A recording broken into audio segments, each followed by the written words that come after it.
Toute civilisation dépend pour son organisation sociale et économique de la vision du monde qui y domine.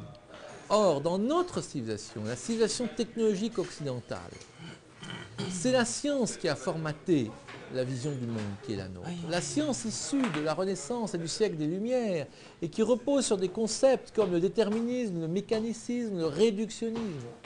Par exemple, ce qu'on appelle l'organisation scientifique du travail, comme son nom l'indique, est un décalque pur et simple des concepts de la science classique appliqués à l'entreprise. Dans la physique, il y a des particules et des forces, gravitation, électromagnétisme qui font bouger les particules. Eh bien, dans l'entreprise, il y aura des hommes qui représentent les particules élémentaires. Et puis, qu'est-ce qui va représenter la gravitation et l'électromagnétisme? Eh bien, ce sont des procédures, les procédures tayloriennes. Donc, vous avez d'un côté des hommes et des procédures qui représentent des particules et des lois. Et ainsi, toute une série de valeurs, toute une série de concepts de notre civilisation proviennent de cette science classique qui a formaté l'organisation du travail, qui a également généré l'idée du struggle for life, l'idée que la lutte pour la vie était la meilleure façon de progresser et de générer de la créativité, qu'il fallait analyser l'équilibre, qu'il fallait se reposer sur la logique, sur la planification. Bref, toutes ces idées-là ont formaté l'Occident et elles ont été très performantes, ces idées des réductionnistes et éternistes. Il ne faut pas cracher dessus. Mais voilà qu'il se passe quelque chose de tout à fait extraordinaire. Quelque chose qui n'arrive que tous les 500 ans. C'est que tous ces concepts-là ont été remis en cause par des idées nouvelles qui ont pour nom relativité générale, physique quantique, théorème d'incomplétude de la logique de Kurt Gödel, théorie du chaos comme l'effet papillon, etc.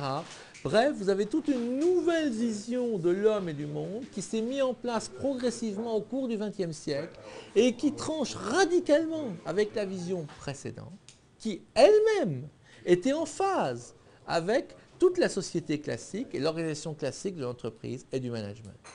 Donc ma démarche, c'est de montrer comment, quand on a compris ces deux étapes, le lien entre la science classique, l'organisation classique des entreprises et de la société, et deuxièmement, le fait qu'un changement radical de vision du monde a déjà eu lieu, c'est quelque chose qui s'est déjà passé, eh bien on peut mieux comprendre la situation actuelle et le futur proche, pas le futur à long terme bien sûr, on peut mieux comprendre qu'effectivement, aujourd'hui, les attentes des consommateurs, les attentes des salariés, les modes d'organisation d'entreprise, la façon d'agir du dirigeant doit s'adapter à ce nouveau cadre conceptuel où le décideur doit savoir être un facilitateur, où il faut accepter une incertitude interne dans les entreprises au lieu d'éliminer toute incertitude, où il faut savoir parfois prendre des décisions qui ne sont pas toujours formalisées, où il faut parfois mettre en place des jeux gagnant-gagnant, et non pas des jeux du type « je gagne, tu perds ».